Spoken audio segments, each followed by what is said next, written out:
It's time for another episode of CoffeePods with Acorn Christian Healing Foundation and your host, Lisa Way. And the Reverend Chris Kramer. Grab a brew and make yourself comfortable as we explore what's happening in the world from the perspective of Christian healing. So, Chris, you have had a word on your mind, haven't you, that you want to talk about? Because when I first moved to the UK years ago, it was always this funny thing. Someone says, you don't want to be seen as too common.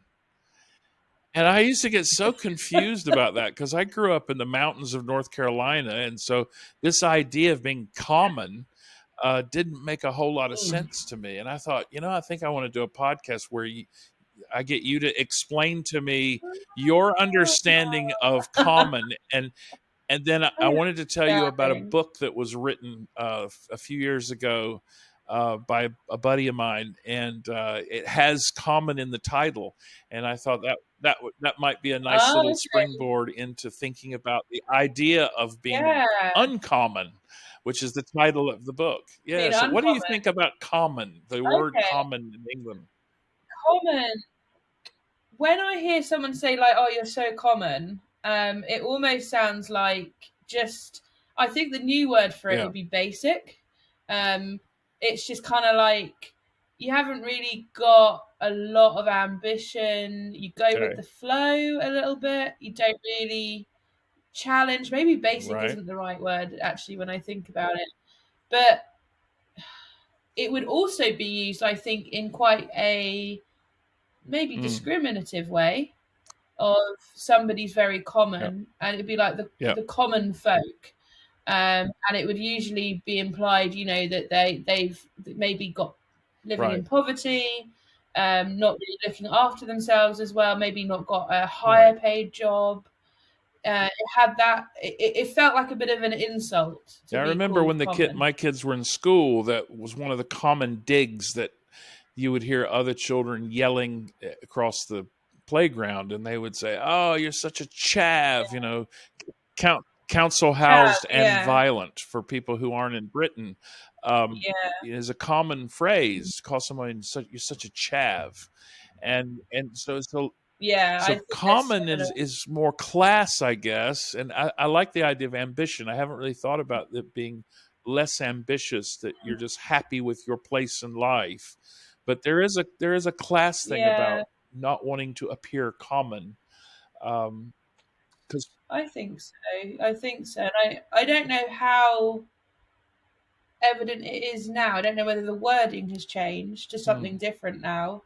But also, I think if you were called common, it didn't mean you had no ambition. It was maybe a stereotype or just a portrayal, but it wasn't necessarily true. And in England, it's really interesting because so many people outside of England, they think there's only one accent, which is the English accent. But of course, if you live over here, you can go from one side of London to the other. And, if I'm in Belgravia talking to someone, if I'm in the East End, it sounds totally different. And if I go down to the West Country, it sounds totally different. Or someone from Newcastle, or, it's just a very different regional way. And yet there are people that will hear accents and will assume that someone is common based upon an accent. Which is, or he was really posh, and oh no, she was really common.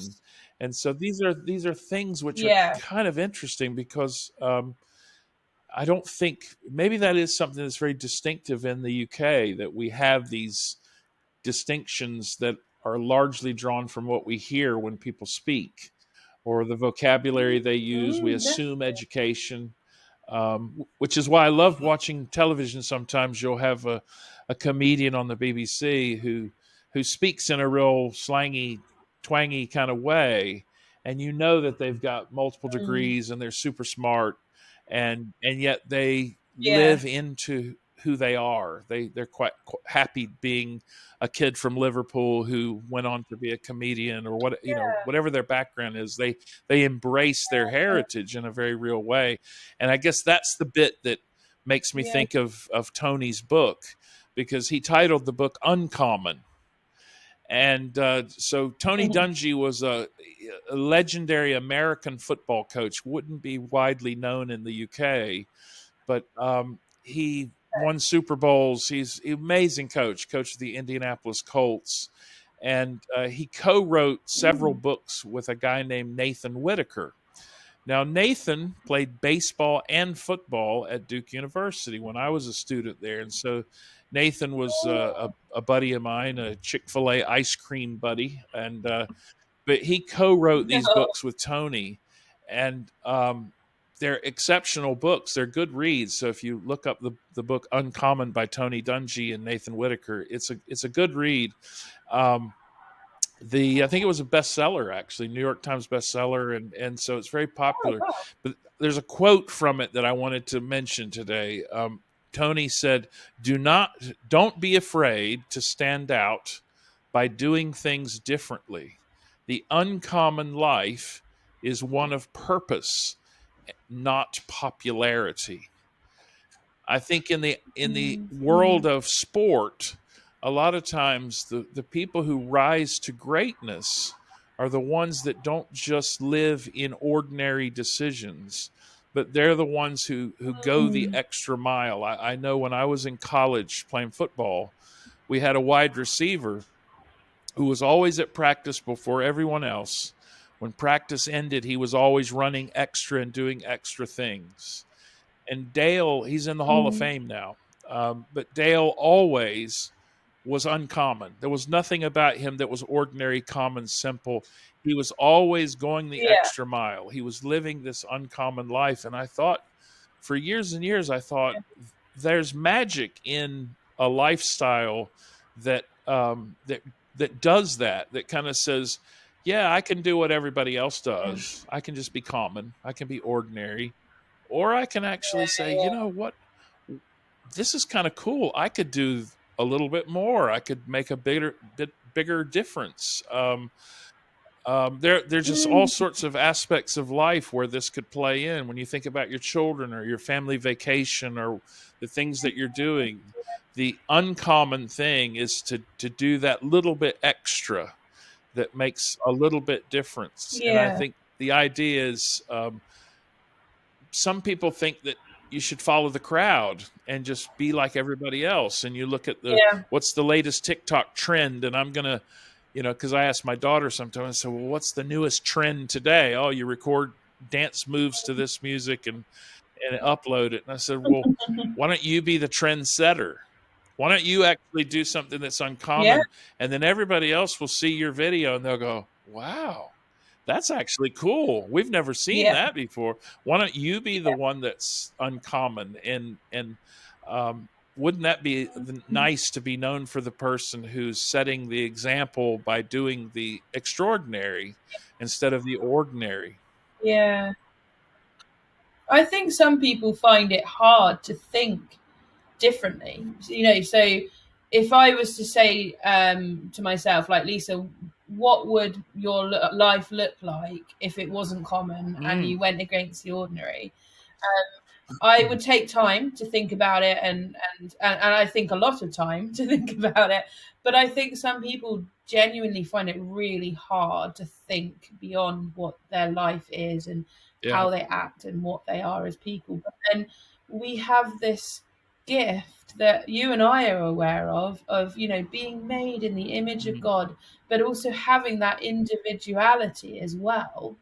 And that's why, like, I love anytime we get an opportunity to talk about identity to people, because I just think we have received such a gift from God in sharing his identity. But what are your thoughts kind of around that, being made in the image of the God, having uniqueness and it breaks my heart that people are so afraid to live into their dreams. There are a lot of people that I really think that there's a lot of fear. And when you said, what would my life look like if? And I think, what is it within a person that keeps them off the roller coaster of life? What is it that keeps you in the queue rather than getting in the front seat of the front car?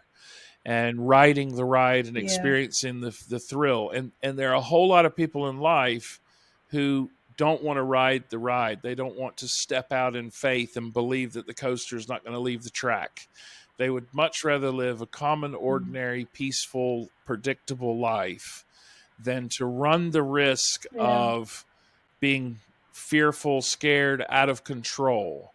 And I think, Yeah. really the uncommon life is recklessly following God.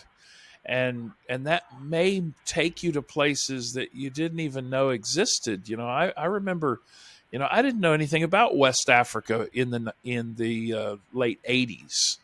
And the next thing you know, 10 years later, I'm in Ghana.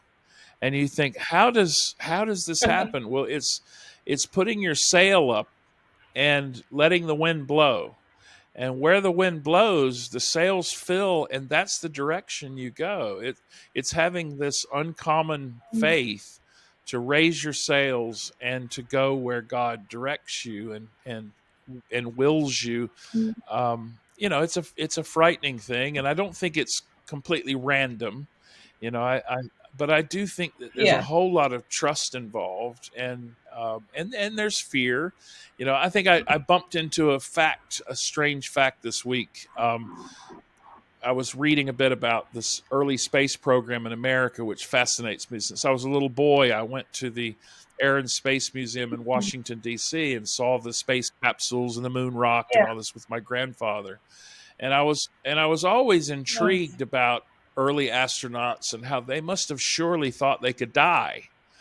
And what would it be like to be an astronaut and take off into space? And I read this crazy thing about the Apollo 11 astronauts trying to get life insurance before they flew into space. And they were not able to get any life insurance.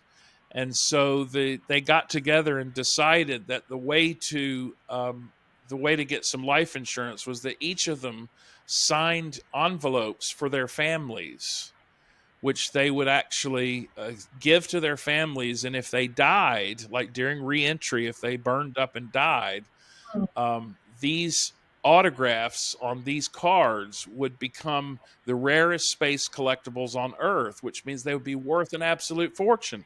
And I think the thing I read said that they are actually worth a fortune right now. Those cards, even though they didn't die, but they created their own insurance by creating something that they knew would have incredible value if they died.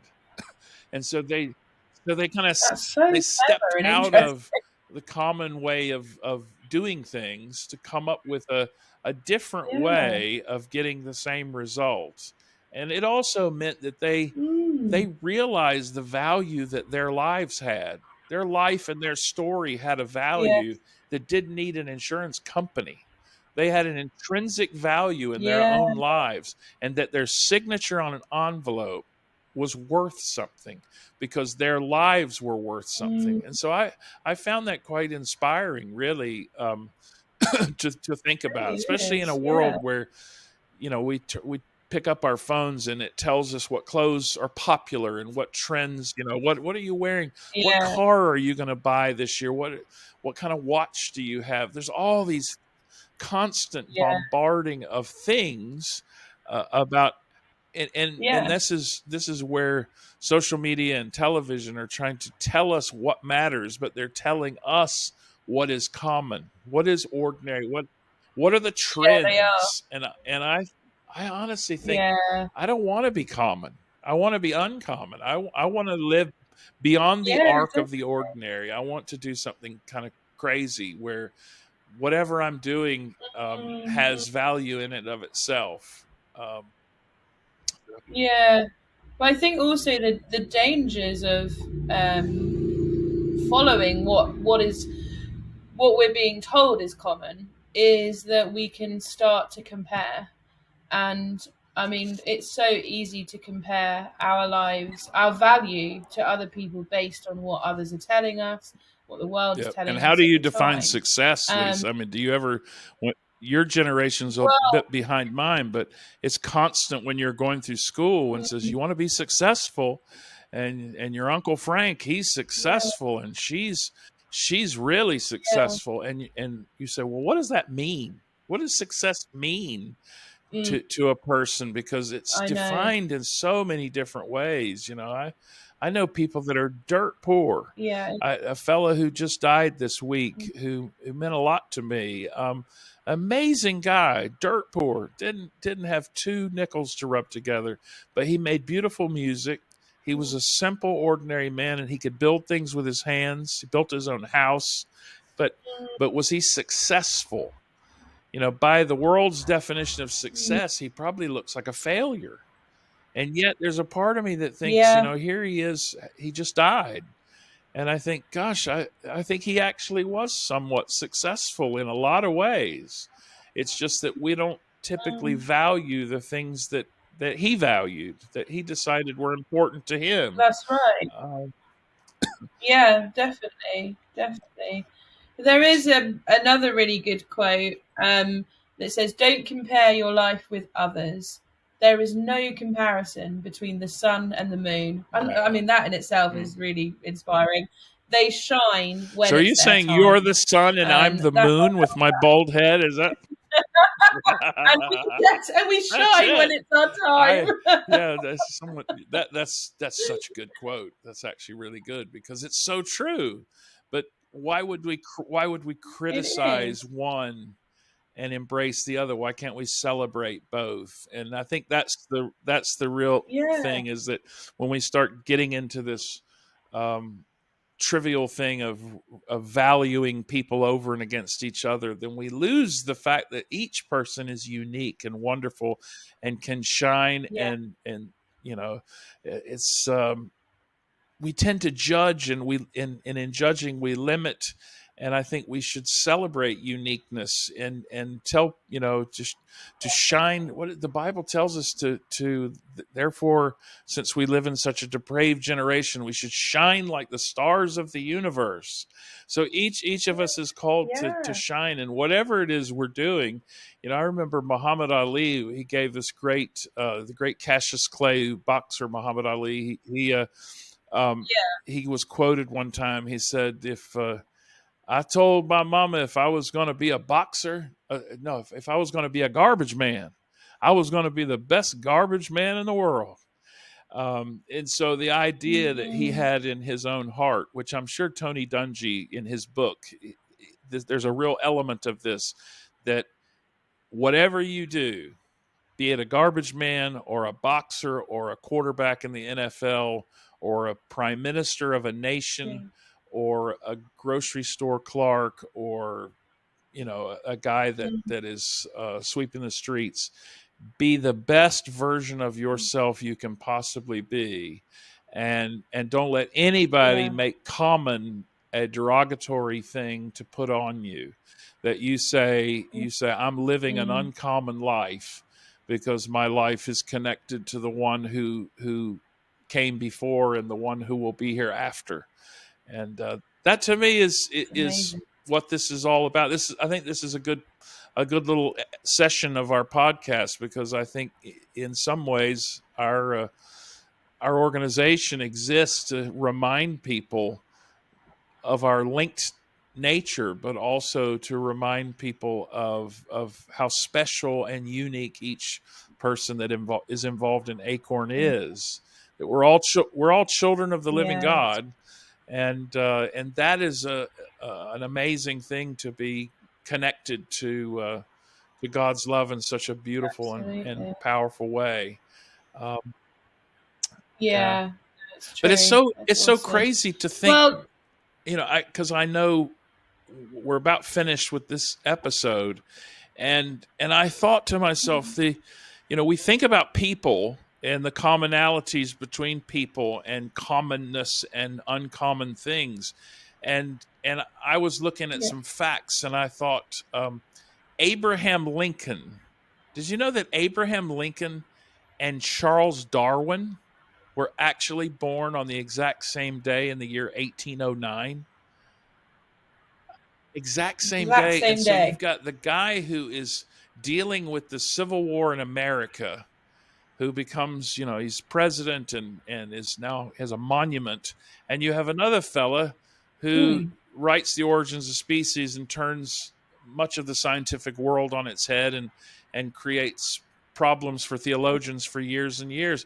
But you don't often think about them in the same breath.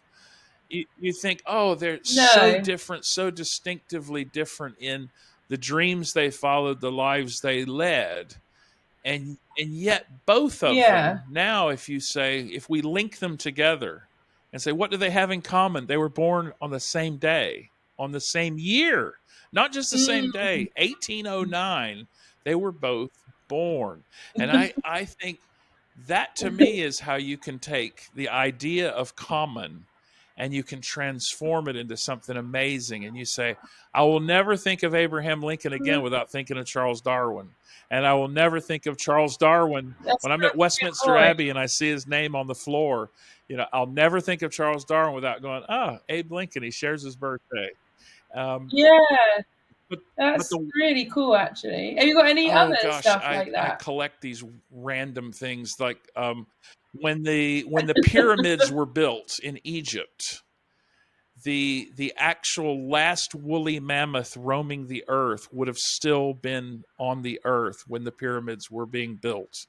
That's not as exciting as what William Shakespeare and the real Pocahontas were actually alive at the same time, and they died within 1 year of each other. Pocahontas and Shakespeare, and they really actually only died 100 miles from each other too when they died.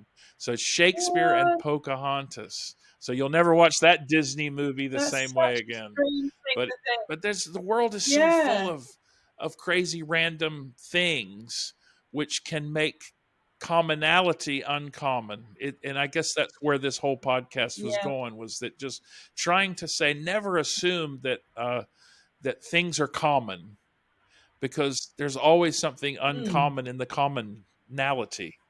That we can find something great. So maybe we'll send people who listen today out into the world in search of uncommon. In fact, if they find crazy facts, I would hope people might email us and send us some things that you find that were sort of random facts that, and we'll share them. We'll share them on a future episode. Yeah, I love that. Oh, what a good task to go and do. So next time we're going to be looking at the reality of time and changing perspective. So we'll put a pause on it for here, and we'll catch you. Have a great day. Episode. Bye. Thanks for listening to CoffeePods today. Don't forget to like, follow, and subscribe. This podcast is made possible thanks in part to the generosity of people like you.